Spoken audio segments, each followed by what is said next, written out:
Hello students, how are you? My name is Jyoti and you are watching Math5 channel. Today's topic is gravitation. Gravitation, this is from class 9th. Gravitation is also in class 11th. I will teach 11th class also. But today's 9th class. 9th class gravitation. बहुत बार story सुन चुके होंगे कि Newton's ने देखा है कि Apple towards the earth क्यों नीचे क्यों गिरा, तो वो सोचा कि एप्पल टुवार्ड्स अर्थ ही क्यों गिरा, अबव क्यों नहीं गया. तो gravitational force is responsible for that. Due to gravitational force apple fall towards the center of earth. If a body fall from any height, it fall towards the center of earth, and this is the due to the gravitational force. Newton's ने एक law दिया, एक जिसको बोलते हैं universal law of gravitation. Universal law of gravitation, तो ये simply इसको यूनिवर्सल लॉ ऑफ ग्रेविटेशन बोलते हैं या न्यूटन्स लॉ भी बोलते हैं. तो न्यूटन्स लॉ ऑफ ग्रेविटेशन देखते हैं कि ये न्यूटन्स लॉ ऑफ ग्रेविटेशन क्या है. Universal law of gravitation, universal law of gravitation.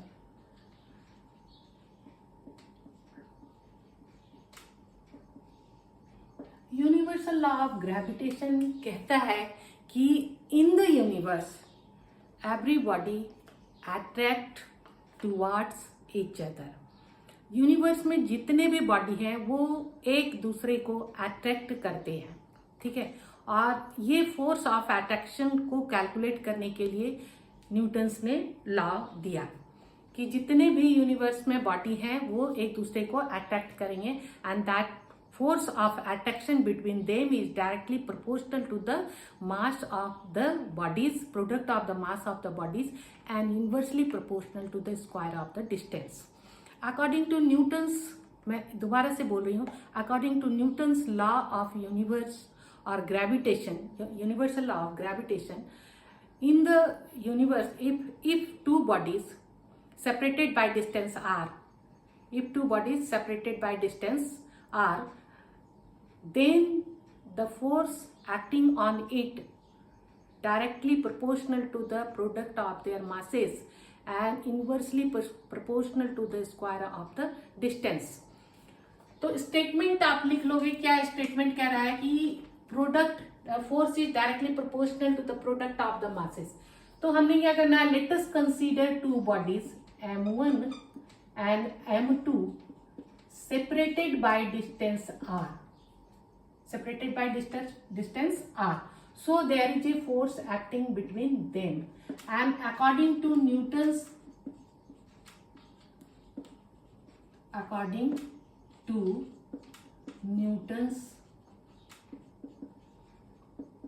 law of gravitation,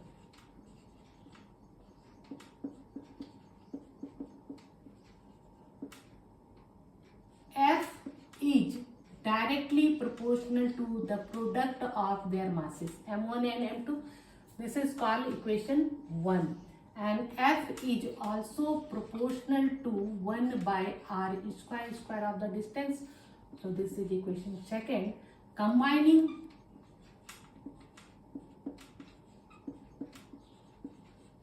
equation 1 and 2, we will get F directly proportional M1 M2 by r square. Now we have to eliminate this proportional sign, so F is equal to G M1 M2 by r square. This is the derivation of universal law of gravitation. This is the universal law of gravitation, यही derivation है, इसी को लिखना है. Statement में आपको क्या लिखना है, आप यहां से भी लर्न कर सकते हो कि applied force is directly proportional to the product of the masses and applied force is directly inversely proportional to the square of the distance. अगर आपने डायरेक्टली प्रोपोर्शनल लिखा तो 1/r² लिखना, इनवर्स ऑफ आर स्क्वायर, और अगर inversely proportional लिखा तब r² लिखोगे। तो ये यूनिवर्सल लॉ ऑफ ग्रेविटेशन का कहाँ पर यूज है, क्या है, क्यों ये जैसे वाटर का फ्लो होना, टाइड्स का बनना, रेन का फॉल होना, ये सारे मून्स और सैटेलाइट और अर्थ सारे अपने ही पोजीशन पे continuously moving around the circular path or around its orbital path. That is why due to this the explanation of all the phenomenon can be done by the universal law of gravitation.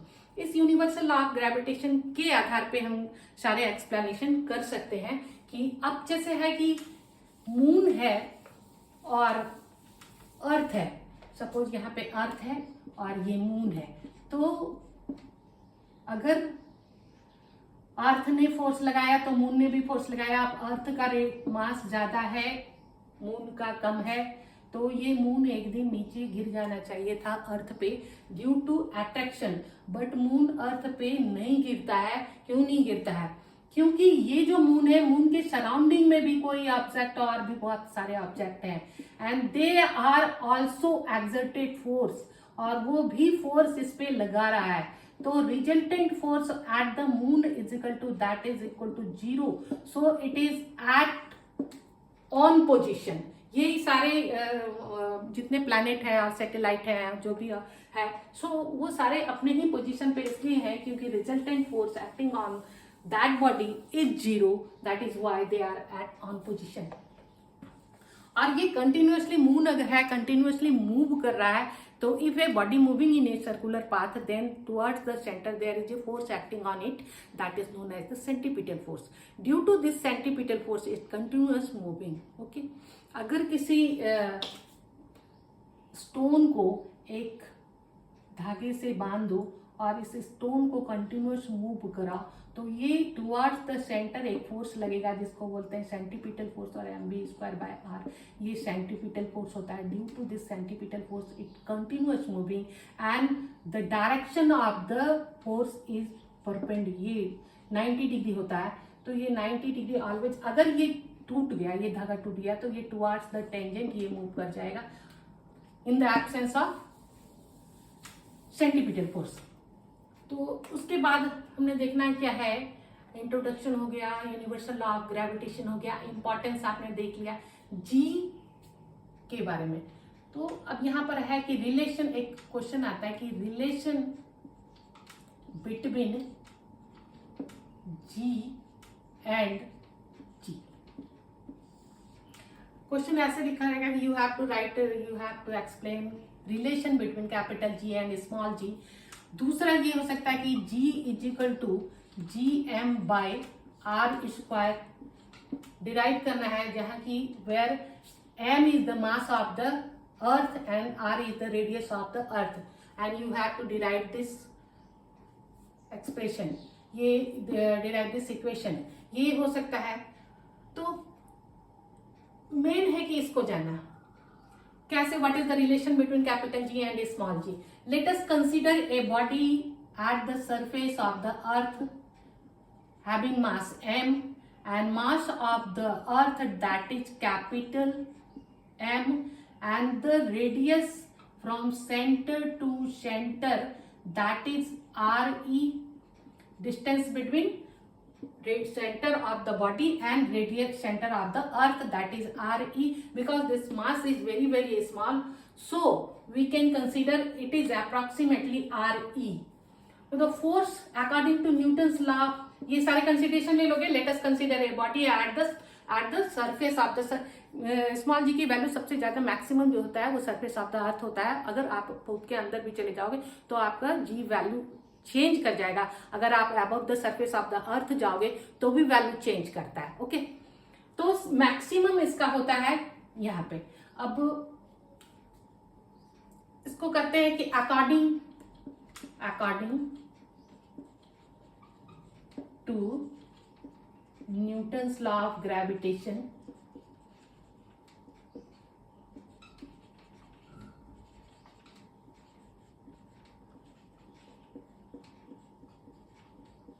Newton's law of gravitation क्या होगा, F is equal to G m1, m1 का मतलब me लिख दूं मैं, मास of the earth me, और m2 के जगह पर स्मॉल m, और ये हो जाएगा re का square.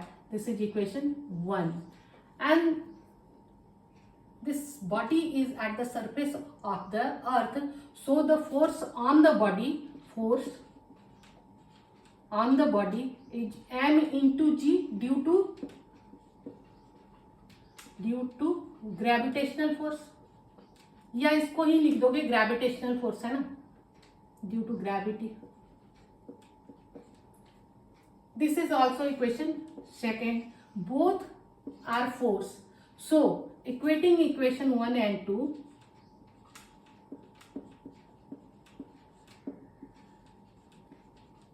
equation 1 and equation 2, we will get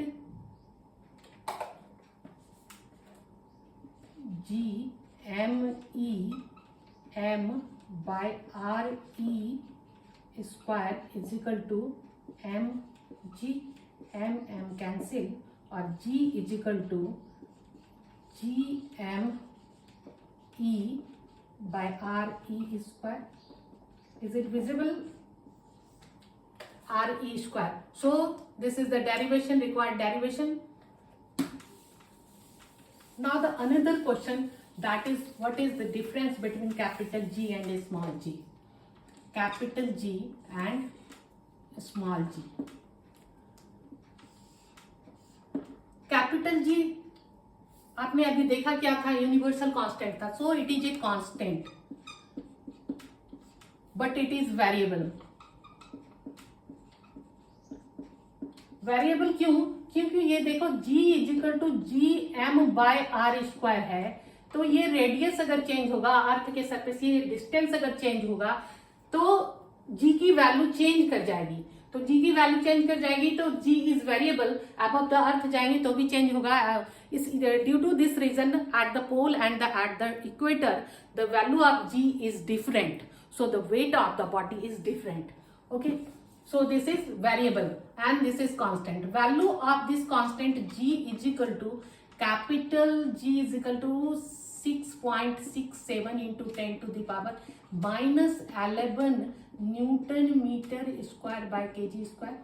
But small g at the earth, that is 9.8 meter per second square towards the earth, towards the center of the earth. Variable है capital G. Capital G को अगर define करें, capital G हो जाता है कितना force unit mass और unit KG difference से अगर सेपरेटेड हो, तो ये कैपिटल जी का डेफिनेशन. कैपिटल जी का डेफिनेशन क्या है? तो unit mass separated by unit distance, then the force acting on it. Unit mass separated by unit distance, then the force acting between them, that force is equal to capital G. Okay, capital G constant variable ये हो गया. अच्छा, ये जो है it can be zero भी हो सकता है, नेगेटिव भी हो सकता है, पॉजिटिव तो होगा ही. तो ये सारे हो सकते हैं. और ये फोर्स है और ये एसिलेशन है, एसिलेशन ड्यू टू ग्रेविटी है. ये सारे डिफरेंस हो गए आपके. एक मैं ये बता देती हूं कि डिफाइन कैपिटल जी आता है, क्वेश्चन आता है डिफाइन कैपिटल जी. तो बच्चे क्या करते हैं कि g is equal to 6.67 into 10 to the power minus 11 newton metre square by KG square, ये लिख के आ जाते हैं और बोलते हैं मैंने करेक्ट कर लिया. मैंने this is the value of capital G, this is not the definition of capital G. Definition क्या है? तो देखो F is equal to G m1 m2 by R square है. तो अगर two bodies suppose 1 kg and this is 1 kg and this is separated by distance 1 meter, then what will happen? F is equal to g m1 m2 1 into 1 by 1. So when two unit mass bodies is separated by distance unit distance, then the amount of force is equal to capital G and the value of a capital G that is, ठीक है, ये करना है। अगर हमने unit, suppose exam में unit भूल गए कैपिटल जी का, तो G इज इक्वल टू होता है, F इज इक्वल टू होता है G M1 M2 by R square. तो हमने निकालना किसका है, G का यूनिट निकालना है, तो F R square by M1 M2 is equal to G। तो F का न्यूटन और इसका metre square by kg square, this is the unit of G।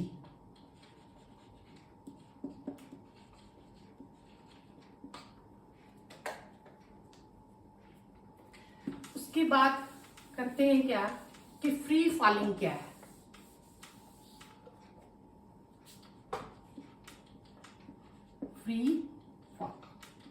Free fall क्या है कि if A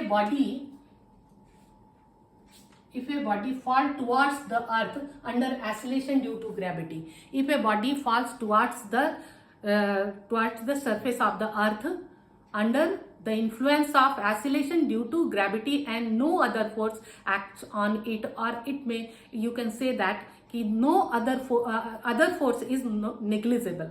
If other force is working but it should be negligible, only the force as gravitational force is working on it, then it is known as free fall. Free fall, if a body fall under the influence of acceleration due to gravity या under the gravitational force, only G is working 9.8 meter per second square, then it is known as free fall and no other force acting on it. Next,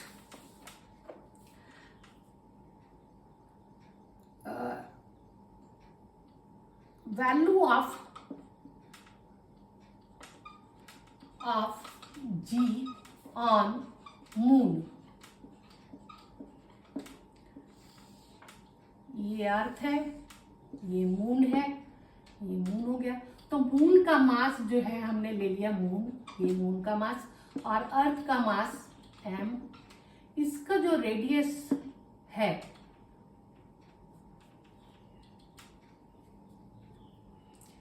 ये R E और इसका radius are M. ठीक है, let us consider the mass of the moon is M and radius of the moon is R M and radius of the mass of the earth is M a radius of. So value of g at the moon, that is क्या formula था, g is equal to G M by R square. तो capital G m by rm square, this is equation first, and value of G at earth, that is capital G, value of mass of earth and mass of radius of earth।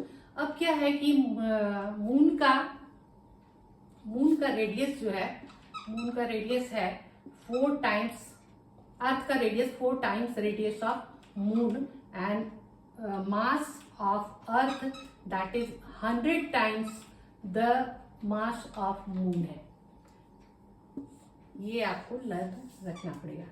तो इसमें हमने करना है जी e equal to कितना हो जाएगा, g e equal to हो जाएगा कैपिटल जी, और एम ई के जगह पे लिखेंगे 100 मून मास, और आर ई के जगह पर लिखेंगे 4 आर एम का स्क्वायर, और ये हो जाएगा g e equal to G 100 M by 16 rm square. This is equation second. So the gm by ge ratio अगर निकालें तो gm हमारा क्या था, gm था कैपिटल G और मून और bye rm square.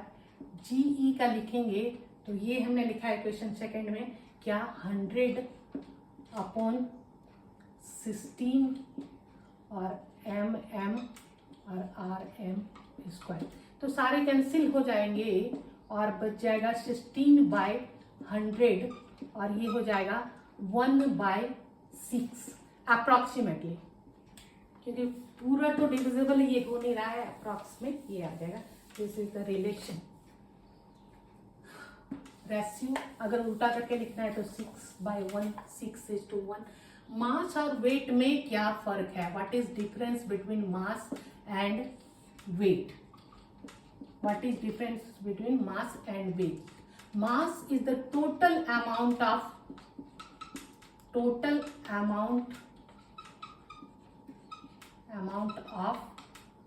molecule, total amount of the substance.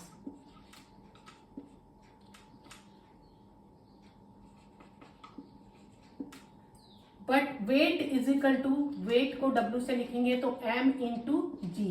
Mass, if mass is multiplied by G, then it is equal to weight. मास को जनरली M से डिनोट करते हैं, while weight को W से denote करते हैं. मास का unit kg, SI unit kg, weight का SI यूनिट न्यूटन होता है. मास कैन नॉट बी जीरो और निगेटिव तो हो ही नहीं सकता, जीरो भी नहीं हो सकता और निगेटिव नहीं हो सकता. बट ये जो है जीरो भी हो सकता है, पॉजिटिव भी हो सकता है, निगेटिव भी हो सकता है. This is vector quantity. Direction होता है इसका वेट का, जबकि ये इसका डायरेक्शन नहीं होता. ये जो है कांस्टेंट है, कांस्टेंट मैंने लिख दिया, कांस्टेंट है. ये वेरिएबल है, जैसे देखा कि मून पे वैरी करता है, बट मून पे अगर मास होगा तो मास वैरी नहीं करेगा.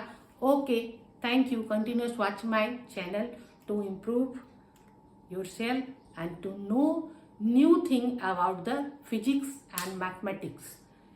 There are so many tricky questions in my channel. You can watch it. Okay, thank you.